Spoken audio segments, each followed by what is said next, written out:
Hello everyone, स्वागत है आपके अपने यूट्यूब चैनल जैकपॉट 2.0 में। इस वीडियो के माध्यम से क्लास 12 के बच्चों के लिए सब्जेक्ट रहने वाला आपका साइकोलॉजी। हाँ बच्चों, मनोविज्ञान साइकोलॉजी जिसका आपका एग्जाम परीक्षा तिथि जो है आपका 3 मार्च को होने वाला है। तो क्लास 12 के बच्चों जो 3 मार्च को साइकोलॉजी का एग्जाम देने वाले हैं उसके लिए मोस्ट इंपॉर्टेंट VVI क्वेश्चंस लेकर आए हैं जो सीधे आपके एग्जाम में पूछने की प्रबल संभावना है। तो बच्चों, अगर आप अभी भी हमारे चैनल पर नए हैं तो सबसे पहले हमारे चैनल को सब्सक्राइब कर लीजिए, क्योंकि इस मनोविज्ञान साइकोलॉजी का आपका संपूर्ण तैयारी इसी चैनल के माध्यम से होने वाला है। साथ ही बच्चों, आप लोग का जब एग्जाम देकर आइएगा तो आंसर की साइकोलॉजी का भी सबसे पहले हमारे वीडियो पे आंसर की आप लोग को मिलेगा। इसलिए अभी भी आप हमारे चैनल पर नए हैं तो सबसे पहले हमारे चैनल को सब्सक्राइब कर लीजिए। और बच्चों, साइकोलॉजी का जो आपका वीडियो एक और पहले भी अपलोड हो चुका है, तो आपने अभी तक नहीं देखा है तो उसको भी देख लीजिएगा। मोस्ट आपका VVI MCQ है जो आपके एग्जाम में पूछे जाने की प्रबल संभावना है। और हाँ बच्चों, इसके बाद हम लोग सब्जेक्टिव प्रश्न भी लेकर आएंगे ताकि आप लोग के एग्जाम के लिए ज़्यादा से ज़्यादा हेल्पफुल हो सके। तो बच्चों, टोटल मिला के आपका इस साइकोलॉजी में हम लोग 4 से 5 वीडियो अपलोड करेंगे। अगर सारे वीडियो को आप कवर करते हैं, सारे वीडियो को आप देख लेते हैं बच्चों अच्छे से, तो आपका कंफर्म करते हैं कि आपका 25 में से ऑब्जेक्टिव में 25 आएगा और सब्जेक्टिव में भी अच्छे नंबर ला सकते हैं बच्चों। इसलिए देर न करते हुए क्वेश्चन को शुरुआत करते हैं। तो बच्चों, आप लोगों के बीच पहला क्वेश्चन आ चुका है। पहला क्वेश्चन पूछा गया आपका, देखिए पहला क्वेश्चन, मनोविज्ञान में सर्वप्रथम बुद्धि परीक्षण की शुरुआत किसने की? तो राइट आंसर होगा ऑप्शन नंबर बी, बीने ने बच्चों, बीने ने सर्वप्रथम बुद्धि परीक्षण की शुरुआत की थी। तो क्वेश्चन नंबर 1 का राइट आंसर क्या होगा? क्वेश्चन नंबर 1 का राइट आंसर होगा आपका ऑप्शन नंबर बी, बिल्कुल करेक्ट हो जाएगा, बीने। नेक्स्ट क्वेश्चन देखते हैं, क्वेश्चन नंबर 2। क्वेश्चन नंबर 2 में आपका पूछा गया, निम्नलिखित में से कौन सृजनात्मक चिंतन की अवस्था नहीं है? तो राइट आंसर होगा ऑप्शन नंबर ए, यानी कि सत्यापन। क्वेश्चन नंबर 2 का ए सही हो जाएगा बच्चों, सत्यापन यहाँ पे करेक्ट हो जाएगा। आगे बढ़ते हैं क्वेश्चन नंबर 3।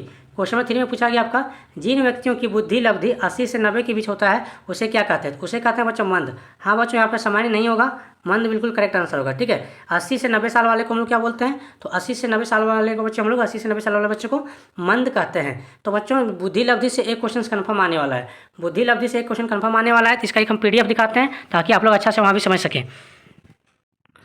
हाँ तो बच्चों, आप लोग देख लीजिए, बुद्धि लब्धि से इससे बताए तो 80 से 89, देखिए 90 जब दिया, यहाँ पे कौन सा आंसर हो गया? मंद बुद्धि, बिल्कुल करेक्ट हो गया। तो ये बच्चों एक PDF है जिसमें आपका बुद्धि लब्धि का सारे उम्र दिया गया है और इधर आप उससे क्या कहते हैं सो दिया गया है। तो आप लोग अच्छे से इसको भी याद कर लीजिएगा। ठीक है, यहाँ से 80 से 90 वाला को मंद बुद्धि कहते हैं, वहीं पर बच्चों 25 से 49 वाला को मूर्ख बुद्धि कहते हैं। चलिए आगे देख लेते हैं, नेक्स्ट क्वेश्चन देखते हैं। नेक्स्ट क्वेश्चन आपका क्वेश्चन नंबर 4 में पूछा गया, निम्नलिखित में से कौन युग के व्यक्तित्व के प्रकार के अंतर्गत नहीं शामिल है?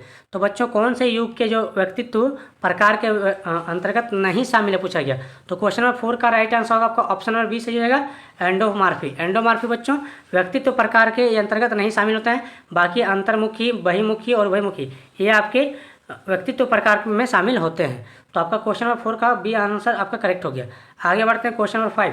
क्वेश्चन नंबर 5 में पूछा गया, व्यक्तिगत विकास का सही क्रम क्या है? तो राइट आंसर बी होगा, इदम अहम प्राहम। इसको याद कर लीजिएगा बच्चों। ठीक है, इदम अहम प्राहम। Next question, question number 6। Question number 6 में पूछा गया, कथानक आत्मबोध परीक्षण के निर्माता कौन है? तो राइट आंसर बी हो जाएगा, मुर्रे एवं मार्गन। तो बच्चों ये अच्छे से याद कर लीजिएगा। ठीक है, आत्मबोध परीक्षण के निर्माता कौन है? तो मुर्रे एवं मार्गन करेक्ट आंसर हो जाएगा। चलिए आगे बढ़ते हैं क्वेश्चन नंबर 7। क्वेश्चन नंबर 7 में पूछा गया, निम्नलिखित में से कौन सामाजिक प्रतिबल है?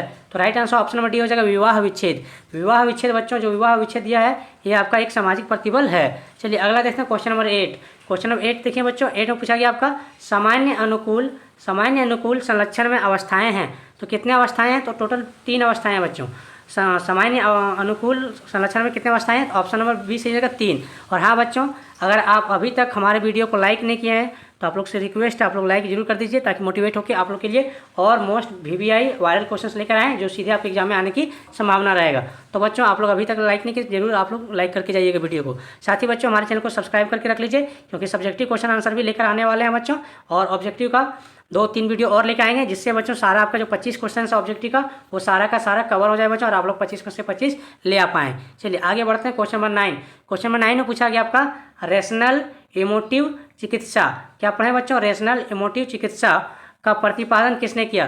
तो क्वेश्चन नंबर आपका 9 का राइट आंसर होगा बच्चों आपका ऑप्शन नंबर डी सही जगह बच्चों, अल्बर्ट एलिस आपका बिल्कुल सही जगह। रेशनल इमोटिव चिकित्सा के प्रतिपादन किसने किया था? तो ऑप्शन नंबर डी सही हो जाएगा, अल्बर्ट एलिस बिल्कुल करेक्ट हो जाएगा। चलिए आगे बढ़ते हैं बच्चों, आपका क्वेश्चन नंबर 10 में पूछा गया, पतंजलि के प्रसिद्ध योग सूत्र में के कितने मार्क दिए गए हैं बच्चों? तो क्वेश्चन नंबर 10 का राइट आंसर होगा आपका ऑप्शन नंबर सी, यानी कि 8। ठीक है बच्चों, जो पतंजलि के योग सूत्र में कितने मार्क दिए गए हैं, तो टोटल 8 करेक्ट होगा, 10 का आपका ऑप्शन नंबर सी बिल्कुल करेक्ट हो जाएगा। आगे बढ़ते हैं, क्वेश्चन आपका 11वां प्रश्न पूछा गया पूर्वाग्रह। पूर्वाग्रह एक प्रकार का क्या है बच्चों, तो 11 नंबर का राइट आंसर क्या होगा आपका ऑप्शन नंबर ए सही होगा, मनोवृत्ति का।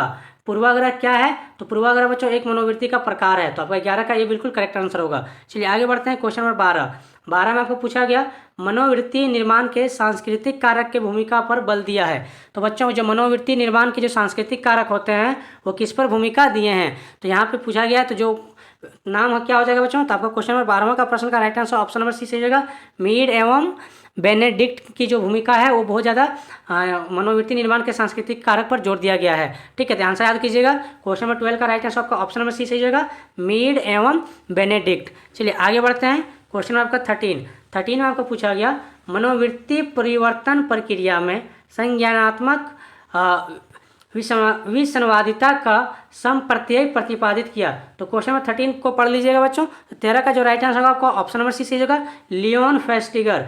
ये नाम अच्छा है बच्चों, एक बार में याद हो जाएगा, लियोन फेस्टिगर आपका बिल्कुल सही जगह। मनोवृत्ति परिवर्तन प्रक्रिया में संज्ञानात्मक विसंवादिता का समप्रत्यय प्रतिपादित किया, तो लियोन फेस्टिगर। चलिए आगे बढ़ते हैं, क्वेश्चन आपका 14 में आपको पूछा गया एक सामाजिक समूह की संरचना के लिए कम से कम कितने सदस्यों की आवश्यकता होती है। तो राइट आंसर होगा आपका ऑप्शन नंबर ए यानी कि 2 बच्चों। ठीक है, किसी भी सामाजिक समूह में अगर संरचना का निर्माण करना है तो कम से कम 2 सदस्यों की आवश्यकता होती है। तो क्वेश्चन नंबर 14 का ए बिल्कुल करेक्ट हो जाएगा।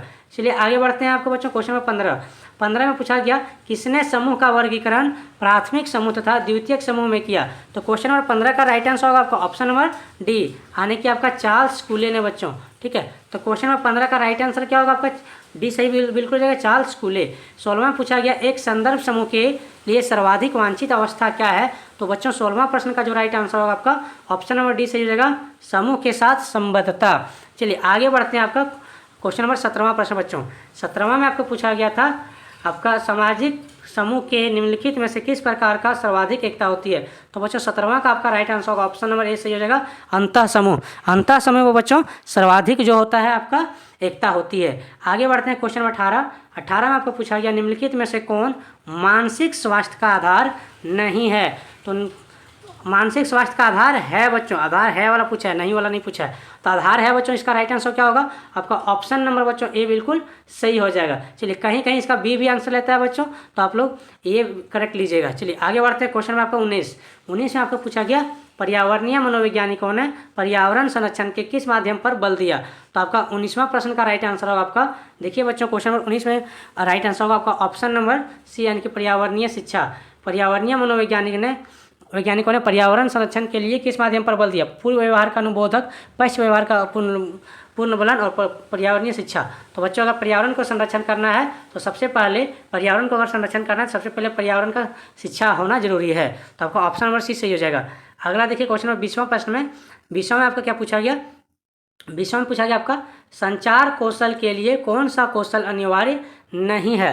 तो 20 का राइट आंसर होगा आपका ऑप्शन नंबर डी सही होगा, सानयोगिक स्थिरता का जरूरत नहीं पड़ता है बच्चों। चलिए क्वेश्चन में आपका 20 का राइट आंसर क्या हो गया आपका, 20 का आपका ऑप्शन नंबर डी बिल्कुल करेक्ट हो गया। चलिए बच्चों अगर वीडियो आप लोग का स्पीड लग रहा है तो आप लोग अच्छे से वीडियो को पॉज करके क्वेश्चन पढ़ के आंसर याद कर लीजिएगा। ठीक है, एकदम कंठस्थ कर लीजिएगा ताकि बच्चों आप लोग एग्जाम में क्वेश्चन ना छूटे। 21 में पूछा गया किसने कुंठा आक्रमण का सिद्धांत का प्रतिपादन किया था बच्चों। तो 21 में पूछा गया कौन सा आक्रमण, कुंठा आक्रमण। याद कीजिएगा कि कुंठा आक्रमण का प्रतिपादन किसने किया था। तो राइट आंसर आपका ऑप्शन नंबर डी सही जगह मिलर तथा डोलार्ड ने, मिलर तथा डोलार्ड ने सही जगह बच्चों। तो आपको क्वेश्चन नंबर 21वां का राइट आंसर होगा आपका ऑप्शन नंबर डी बिल्कुल करेक्ट हो जाएगा, मिलर तथा डोलार्ड ने। चलिए आगे बढ़ते हैं, क्वेश्चन नंबर 22 में पूछा गया निम्नलिखित में से किस मात्रक से ध्वनि को मापा जाता है। आंसर सी हो जाएगा बच्चों डेसिबल। ये आपने पहले भी पढ़ा होगा और आंसर आपको पता होगा। ठीक है, कि निम्नलिखित में से किस मात्रक को ध्वनि का मापा जाता है। तो ध्वनि को बच्चों किससे मापते हैं, डेसिबल से मापते हैं। तो राइट आंसर आपका क्वेश्चन नंबर 22 का राइट आंसर आपका ऑप्शन नंबर सी सही हो जाएगा, डेसिबल। आगे बढ़ते हैं, क्वेश्चन आपको 23 में आपको पूछा गया आपका फ्रायड के अनुसार इलेक्ट्रा की अवधि में लड़कियां प्रतियोगिता करती है किनसे बच्चों। जब वो इलेक्ट्रा की अवधि में होती है तो वो बच्चों आपका माँ से प्रतियोगिता करती है। कहीं कहीं इसका आंसर डी पिता से भी लेता है। चलिए बच्चों आगे बढ़ते हैं, क्वेश्चन नंबर 24 में पूछा गया मनोवृत्ति परिवर्तन के द्विस्तरीय समप्रत्यय का प्रतिपादन किसने किया। तो 24वां प्रश्न का राइट आंसर होगा बच्चों आपका ऑप्शन नंबर सी बिल्कुल सही हो जाएगा, एस.एम. मोहसिन। याद रखिएगा कि मनोवृत्ति परिवर्तन के द्विस्तरीय संप्रत्यय का आपका बच्चों प्रतिपादन किसने किया, तो आंसर याद रखिएगा एस.एम. मोहसिन। तो आपका 24वां प्रश्न का right answer option number C बिल्कुल करेक्ट हो जाएगा। चलिए बच्चों लास्ट प्रश्न है क्वेश्चन 25वां प्रश्न।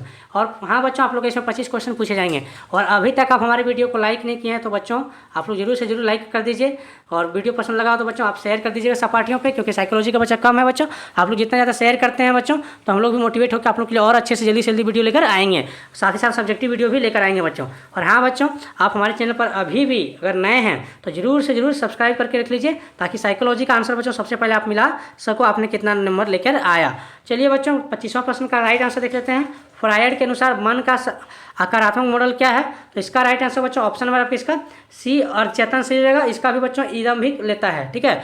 तो बच्चों मनोविज्ञान में 1, 2, 3 क्वेश्चन में क्या होता है कि प्रबल संभावना बच्चों 50-50 हो जाता है कि ये भी आंसर होगा ये भी आंसर होगा, ठीक है। तो आपका यहाँ पे ईदम भी सही हो जाएगा बच्चों, 25 का ए बिल्कुल करेक्ट हो जाएगा। चलिए बच्चों अब क्या करते हैं, आप लोग वीडियो को लाइक कर दीजिएगा।